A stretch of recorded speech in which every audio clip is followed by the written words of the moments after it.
안녕하세요. 순환할 서재에 오신 걸 환영합니다. 제가 사정이 있어서 오랜만에 영상을 올리는 것 같습니다. 아마 기다려주신 분들이 계실 텐데 오늘은 잠깐 쉬었던 만큼 아주 재밌고 의미 있는 책을 가져왔어요. 사람은 겉과 속이 다르죠.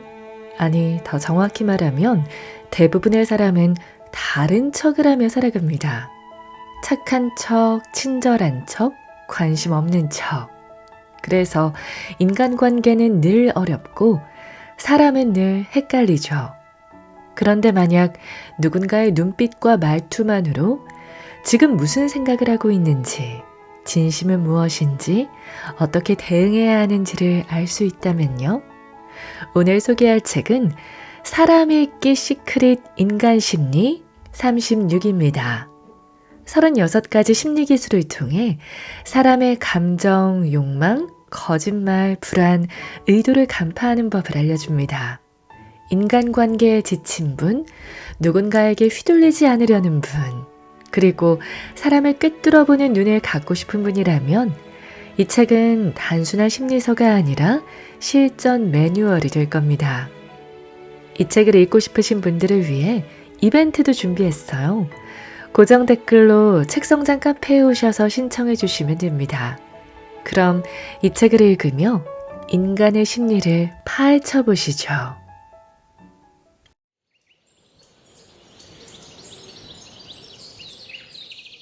거짓말의 심리. 요즘 트럼프 대통령의 거짓말과 거친 말투가 점점 심해지는 것 같다. 워싱턴 포스트의 팩트체크 코너에서는 트럼프 대통령의 집권 1기 동안 그의 거짓말 또는 오해의 소지가 있는 발언 횟수를 3만 건으로 집계했다. 하루 21회 정도의 거짓 또는 오해의 소지가 있는 발언을 한 것이다. 한 심리학자는 사람들이 10분 동안 3번의 거짓말을 하더라는 보고서를 제출하여 가장 많은 거짓말 횟수를 기록하고 있다. 거짓말을 전혀 안 하는 사람은 없겠지만 10분 동안 3번은 너무 과장된 것 같아. 하루 3번이라면 모를까. 그러나 조사 과정을 보면 고개를 끄덕이게 된다. 10분 동안 3번의 거짓말이라는 보고서는 서로를 전혀 모르는 낯선 사람들이 처음 만나 10분 동안 인사를 나누면서 한 거짓말의 횟수라고 한다. 나와 처음 만나는 사람, 앞으로도 만날 일이 거의 없는 사람이라면 나의 과거나 학력이나 경력 몇 가지 정도는 아무렇지도 않게 생각하고 거짓말한다는 것이다. 나도 왕년에로 시작되는 말들은 대부분 거짓말로 보면 맞다. 개인적인 생각으로는 선의의 거짓말을 포함하여 하루 3, 4회 정도의 거짓말이 적당하지 않을까 생각된다. 안녕하세요 하고 건네는 인사말에 안녕하지 못하다 라고 솔직히 대답할 사람은 없기 때문이다. 여기에는 허풍선이 거짓말도 포함되어 있다. 기억이 나지 않는데요? 미국의 유명한 범죄 드라마 CSI는 과학수사로 유명하다. 이들이 지향하는 것은 증거다. 사람은 모두 거짓말한다. 그러나 증거는 거짓말하지 않는다. 사람의 말, 특히 범죄 의혹을 받는 피해자의 말은 전혀 믿을 게 못 된다. 정치인들은 감옥에 가면 갔지 자신의 죄를 고백하지 않는다. 전직 대통령들은 몇천억 원의 추징금을 선고받고도 1원 한 푼 받지 않았다고 주장한다. 사람은 하루에 몇 번 정도 거짓말을 할까? 여러 학자가 조사했지만 결론은 제각각이다. 하루 3, 4번 거짓말한다는 주장에서부터 200번 거짓말한다는 주장까지 다양하다. 여기에는 선의의 거짓말도 포함되어 있다. 직장 상사가 사주는 밥을 먹으면서 상사가 묻는다. 맛이 어때? 이럴 경우 맛이 없더라도 그대로 말할 사람은 없다. 네, 아주 맛이 좋은데요. 정치인들은 거짓이 들통나면 이렇게 말한다. 기억이 나지 않는데요? 그럼 세상에서 가장 엉터리 거짓말은 무엇일까? 그것은 바로 평생 한 번도 거짓말하지 않았다라는 거짓말이다. 말하는 걸 믿지 말고 행동하는 걸 믿어라. 낯선 사람이 아니더라도 사람은 친구, 주위 사람, 심지어 자기 자신에게도 거짓말을 한다. 세계 최대 동영상 서비스 업체인 넷플릭스에서 사용자들을 상대로 원하는 영화가 무엇냐고 물었다. 그랬더니 2차 세계대전을 다룬 흑백으로 제작된 다큐멘터리를 포함하여 웅장하고 고전적인 이야기들이 선정되었다. 그 후 넷플릭스 측은 이상한 점을 발견했다. 그들이 원하는 영화를 골고루 갖춰 놓았지만 조회수는 좀처럼 올라가지 않았다. 응답자들은 모두가 자기 자신에게 거짓말했던 것이다. 2016년 11월 미 대통령 선거에서 많은 이들의 예측이나 여론조사와 반대로 도널드 트럼프가 대통령으로 당선되었다. 그의 투박하고 거침없는 말투, 인종주의적 발언, 성추행이나 여성 혐오적인 발언 등으로 트럼프는 퇴행적인 파시스트라는 딱지가 붙은 인물이었다. 그런 인물이 예상을 깨고 대통령에 당선된 것이다. 어찌하여 그를 지지하던 사람들은 언론이나 각종 여론조사에서 노출되지 않았을까? 많은 사람이 속으로는 트럼프를 지지했지만 겉으로는 트럼프를 싫어하는 척했던 것이다. 러시아 속담에 이런 말이 있다. 말하는 걸 믿지 말고 행동하는 걸 믿어라. 말보다 행동이 훨씬 더 많은 것을 말해준다는 이야기다. 이는 꼭 속인다는 의미라기보다 자신의 속마음을 드러내고 싶지 않다고 보는 게 맞을 것이다. 네덜란드 동인도 회사 소속으로 제주도에서 표류하다가 붙잡힌 네덜란드인 하멜은 그의 하멜 표류기에서 이렇게 말하고 있다. 조선인은 남을 속이는 경향이 매우 강하다. 남을 속이면 부끄럽게 생각하지 않고 오히려 잘한 일로 여긴다. 도산 안창호 선생은 민족 개조론에서 민족의 번영을 위해 힘쓸 점 첫 번째로 거짓말과 속이는 행실을 없애야 한다라고 말한다. 세계 각국에서는 범죄 건수 1위가 절도인데 유독 한국에서는 사기가 1위를 차지한다. 매년 급증세다. 사기 범죄 건수가 2011년 22만 건에서 2020년 35만 건으로 10년 새 60% 늘었다. OECD 국가 중 한국이 사기 범죄율 1위며 14세 이상 국민 100명당 1명꼴로 매년 사기를 당한다는 통계도 있다. 사기죄 고소가 너무 쉬워 실태가 과장됐다는 설명도 있지만 남을 속이고 거짓말하는 걸 대수롭지 않게 여기는 문화에서 원인을 찾는 사람도 많다. 어느 사회학자는 이를 반도기질에 대입해서 설명하기도 한다. 세계에서 거짓말쟁이들이 많은 나라가 이탈리아와 한국인데 이들의 공통점이 반도라는 것이다. 반도는 대륙 세력의 눈치를 봐야 하고 해양 세력의 눈치도 봐야 하기 때문에 거짓말이 많다는 것이다. 사람들은 왜 남의 말을 잘 믿고 속을까? 바로 욕심 때문이다. 바로 눈앞의 욕심 때문이다. 추리소설에 등장하는 사기꾼들 역시 이런 탐욕자들을 노린다. 사기꾼들은 이렇게 말한다. 사기라니요? 저는 사기를 친 적이 없습니다. 먹음직스러운 미끼만 던져놓으면 탐욕에 눈먼 사람들이 다투어 미끼를 덥석 뭅니다.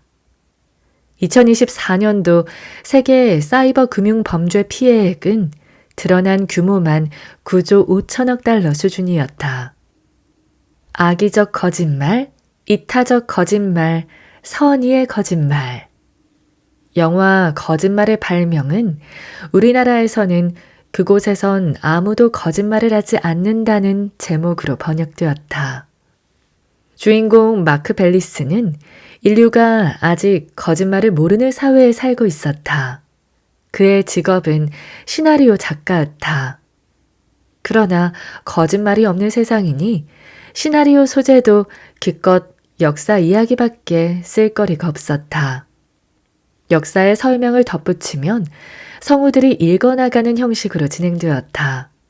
그랬으니 시나리오가 재미가 있을 리 없었다. 결국 그는 해고되고 말았다. 그러자 여자친구 애너도 빈털터리가 된 그에게서 떠났고 월세집에서도 쫓겨날 처지가 되었다. 전 재산이 $300밖에 남지 않은 벨리스는 더 싼 곳으로 이사하기 위해 은행으로 갔다. 돈을 인출하려던 그는 마침 은행 전산 시스템이 다운되어 은행 직원이 자신의 잔고를 확인할 수 없다는 사실을 알고 무의식적으로 자신의 은행 계좌에 $800가 있다고 거짓말한다. 인류 최초의 거짓말이었다.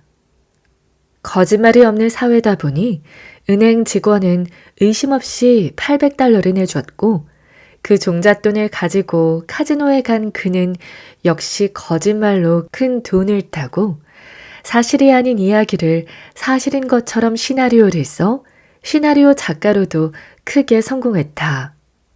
그러자 여자친구 애너도 다시 돌아왔다.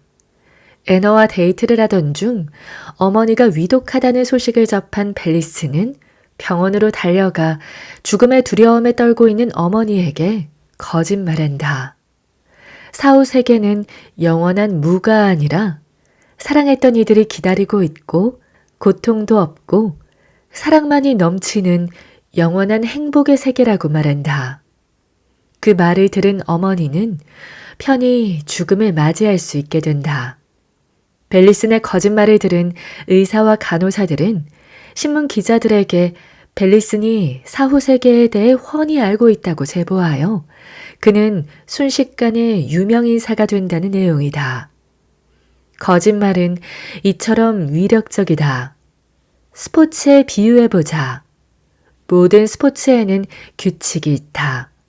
선수들이 모든 규칙을 지킬 때 나 혼자서만 규칙을 어길 수 있다면 아주 유리한 경기를 할 수 있을 것이다. 그러나 모든 선수가 규칙을 어기기 시작하면 위력은 사라지고 만다. 거짓말도 이와 같아. 모두가 거짓말을 하게 되면 소용이 없게 된다. 그럴 때는 더 큰 거짓말이 아니면 상대방을 속일 수가 없다. 중세 신학자 토마스 아퀴나스는 거짓말을 악의적인 거짓말, 이타적인 거짓말, 선의의 거짓말로 나눴다. 악의적인 거짓말은 자신의 이익을 위해 남을 해치려고 꾸며내는 거짓말이다. 사기꾼들이 쓰는 수법이 악의적인 거짓말이다. 적에게 고문을 당하면서도 아군의 위치를 가르쳐주지 않고 거짓 대답을 하는 것은 이타적인 거짓말이다. 여자친구에게 오늘 헤어스타일이 참 멋지다고 하는 것은 선의의 거짓말이다. 선의의 거짓말은 때론 필요하다. 머리를 그렇게 촌스럽게 했느냐고 사실을 얘기했다가는 여자친구마저 잃고 말 것이다. 선의의 거짓말이 꼭 필요한 경우가 의사다. 상태가 좋지 않은 환자에게 나을 수 있다는 희망을 가지고 열심히 치료받으면 건강을 회복할 수 있다고 말하는 경우다. 이에 환자는 좀 더 긍정적인 마음으로 병마를 이기려 노력하게 되고 그 효과가 나타난다는 것이다. 거짓말이 진화의 수단? 거짓말은 눈덩이처럼 불어나는 게 보통이다. 하나의 거짓말을 하고 나면 그 거짓말을 숨기기 위해 또 다른 거짓말이 필요하게 된다. 아마도 거짓말을 가장 많이 하는 사람은 정치인일 것이다. 2차 세계대전을 일으킨 히틀러를 보자. 오스트리아를 합병한 히틀러는 이번에는 체코의 수데텐 지방으로 눈을 돌렸다. 이곳은 원래 독일의 영토였으나 1차 세계대전에 패하면서 연합군에 의해 분할되어 체코에 속한 땅이었다. 오스트리아를 합병한 히틀러는 이번에는 체코 정부에 수데텐 자치권을 요구했으나 거절당했다.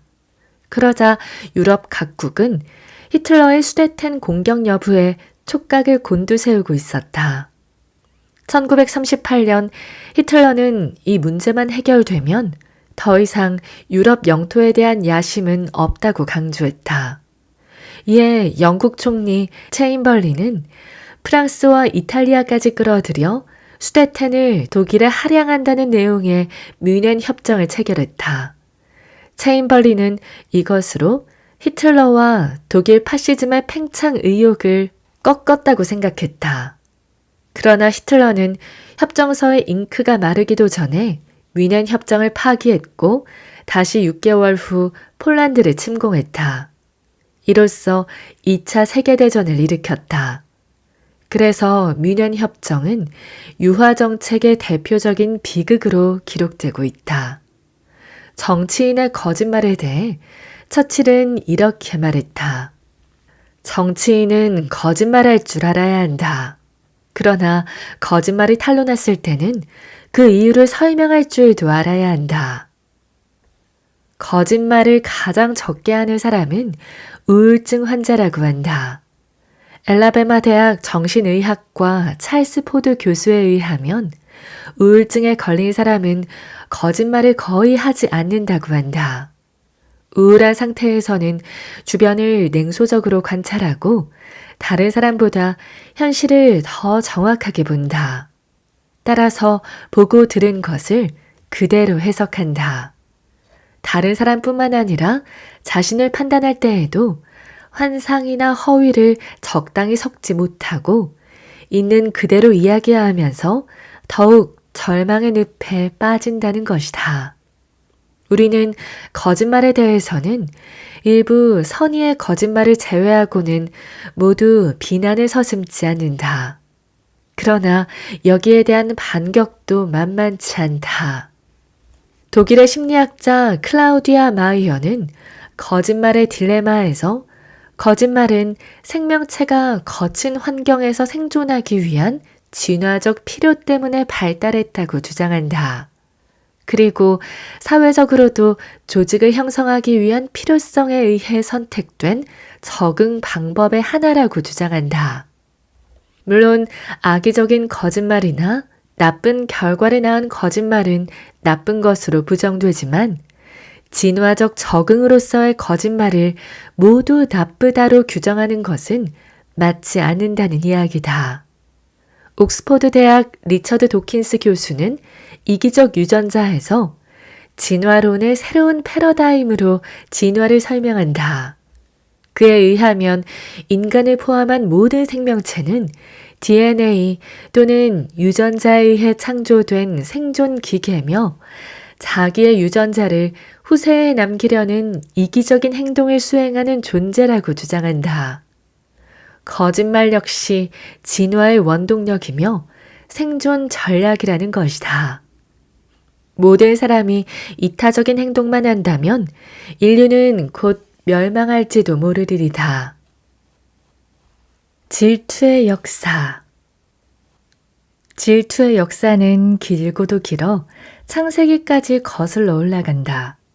심지어 기독교에서 창조주로 섬기는 여호와도 질투를 했다. 출애굽기에는 이렇게 기록하고 있다. 너는 나 외에는 다른 신들을 내게 두지 말라. 너를 위하여 새긴 우상을 만들지 말고 또 위로 하늘에 있는 것이나 아래로 땅에 있는 것이나 땅 아래 물속에 있는 것에 어떤 형상도 만들지 말며 그것들에게 절하지 말며 그것들을 섬기지 말라. 나, 내 하나님 여호와는 질투하는 하나님인즉 나를 미워하는 자의 죄를 갚되 아버지로부터 아들에게로 3, 4대까지 이르게 하거니와 나를 사랑하고 내 계명을 지키는 자에게는 1000대까지 은혜를 베푸느니라. 이렇듯 여호와는 분명히 자신을 질투의 하나님이라고 명시적으로 말하고 있다. 또 창세기 4장에는 카인이 동생 아벨을 들판으로 유인하여 돌로 쳐서 죽이는 장면이 나온다. 형제인 카인과 아벨, 형 카인은 농사를 지었고 동생 아벨은 양치기가 되었다. 하나님께 제물로 카인은 땅의 소출을, 아벨은 양의 첫 새끼와 양의 기름으로 바쳤다. 그런데 하나님은 아벨과 그의 제물은 기꺼이 굽어봤으나 카인과 그의 제물은 굽어보지 않았다. 카인은 자신이 하나님으로부터 소외되고 동생 아벨이 선택받자 극도의 질투심이 불타올랐다. 그리하여 카인은 인류 최초의 살인자라는 누명을 쓰게 되었다. 성경 어디에도 왜 하나님이 카인의 공물을 거절했는지 명확히 밝히지 않고 있다. 그러나 역사학자들은 이렇게 설명한다. 이스라엘 민족이 정착하기 전의 원주민들을 가나안족이라고 불렀다. 이들은 농사를 지으며 풍요의 신 바알을 섬겼다. BC 2000년경 셈족의 일파인 아모리족이 가나안을 쳐서 정복했다. 가나안족이 농사를 짓던 부족이었다면 아모리족은 광야에서 목축을 하던 유목민이었다. 이집트에서 나와 40년 동안 유목 생활을 했던 것이다. 여호수아는 하나님의 명령에 따라 가나안 땅의 여리고 성과 아이 성을 정복하고 백성들을 진멸했다. 역사적으로 보면 유목민과 농경사회가 싸우면 유목족이 늘 승리를 거두고 있다. 빠른 기동력과 호전성이 승리의 요인이었다. 이 경우도 승자가 된 유목족이 농경사회를 정복한 것을 합리화시키기 위한 기록으로 보고 있다. 그래서 하나님은 농사꾼 대신에 유목민 편에 섰다는 설명이다. 인간의 피 속에는 질투의 DNA가 존재한다. 카인의 DNA가 지금도 면면이 인간의 피 속을 흐르고 있다. 아이들은 동생이 태어나면 엄마 몰래 해코지한다. 역시 엄마의 사랑을 빼앗길까봐 두려운 것이다. 그래서 엄마 몰래 동생을 꼬집기도 하고 눈을 찌르기도 한다. 이처럼 주위 사람으로 인해 자신의 지위가 상대적으로 추락할 때 인간은 질투심을 느낀다. 질투는 때론 눈물로, 때론 물리적인 복수로 나타난다. 밴쿠버 동계올림픽에서 김연아는 거의 완벽한 연기로 금메달을 목에 걸었고 아사다 마오는 은메달에 그쳤다. 은메달을 목에 거는 순간 아사다 마오는 눈물을 펑펑 쏟았다. 이인자의 지위를 스스로 인정할 수밖에 없었던 참담한 심경이 눈물로 표출된 것이다. 이것이 심해지면 물리적인 폭력으로 나타난다. 백설공주 이야기를 보자. 옛날 어느 왕국에 검은 머리에 하얀 피부 그리고 붉은 입술을 가진 예쁜 공주가 태어났다. 그러나 왕비는 공주를 낳자마자 곧 세상을 떠났고 왕은 새로운 왕비를 맞았다. 백설공주가 자랄수록 아름다움을 더해가자 계모인 왕비는 질투심이 꿈틀거리기 시작했다. 왕비는 마법의 거울을 보면서 물었다. 거울아, 세상에서 누가 가장 예쁘니? 세상에서 가장 아름다운 여자는 백설공주입니다. 같은 질문과 대답이 반복되자 왕비는 공주를 죽이기로 마음먹고 사냥꾼을 불러 백설공주를 숲속으로 데려가 죽이라고 명령했다. 그러나 사냥꾼은 백설공주가 불쌍하여 숲으로 도망치게 도와줬다. 백설공주는 7 난쟁이들의 도움으로 살아났다. 백설공주가 살아난 것을 안 왕비는 이번에는 노파로 변신해 백설공주에게 독이 든 사과를 먹였다. 이제는 죽었겠지 하고 다시 마법의 거울에 물었으나 여전히 백설공주가 가장 아름답다는 대답이었다. 절망한 왕비는 거울을 보면서 울부짖었다. 아니야, 그럴 리가 없어.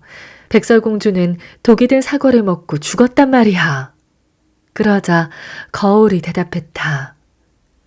백설공주를 아름답게 만드는 것은 바로 왕비님의 질투심 때문입니다. 왕비님 자신이 나이 들고 늙었다고 생각하는 순간마다 백설공주님은 더욱 아름다워질 것입니다.